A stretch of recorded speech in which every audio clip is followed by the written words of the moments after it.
तर आज विंचूर चौफुलीवरती असं अचानक घडल ना काय मला वाटलंच नव्हतं. तर नमस्कार मंडळी, मी आहे श्रावणी आणि हे काका बघा हे बाजारात भेटले होते मला आणि हे काय बोलत होते मला समजलं नव्हतं.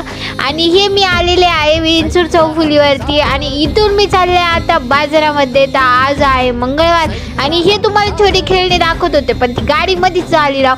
लाडू बघून पेड्याकडे जाणे म्हणजे ही माझी गोष्ट, कारण की मला जायचं होतं दुसरीकडे आणि मी दुसरीकडूनच निघाले कारण की मला वाटलं आज मंगळवार होता.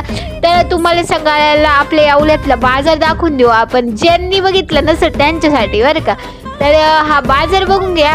आणि ही मी आहे श्रावणी आणि हा बाजार बाई. काका आपल्याला मस्त डोकं लावत होते की व्हिडिओ कुठं येणार आहे म्हणे. तर काय आता येवलेकर तुम्ही फॉलोच नाही करत आपल्याला, जय बाई कोणी फॉलोच करत नाही राहू, सपोर्ट पण नाही करतील पहिल्यासारखा. प्लीज सपोर्ट करा गाईज सगळेजण. आणि ही भिंगरी तुम्हाला आठवते ना, आपले व्हिडिओज व्हायरल गेले होते बरं का हे ते वाले. आणि हे बघा आपण इथं लेटर वगैरे केलं आपल्याला आणि इथून डायरेक्ट आता शनी पटकनामधून चालले होते. पण आता हे कपड्यांच्या लाईनी जरा जास्तच लागलेलं दिसत आहे ना, रोडवरती जायला सुद्धा जागा राहत नाही राव, एवढं इथं लाईनी लागलेल्या असता. आणि हे तुमचे ब्लॉगर काहीतरी घेऊन आलेले होते, एक हातातलं होतं आणि ते काहीतरी मेकअपचं होतं आणि हे होते कानातले. हातातलं तर मला आवडलं होतं, मस्त वाटत होतं ब्लॅक. आणि तर भेटूया एका नवीन ब्लॉगमध्ये. Bye bye.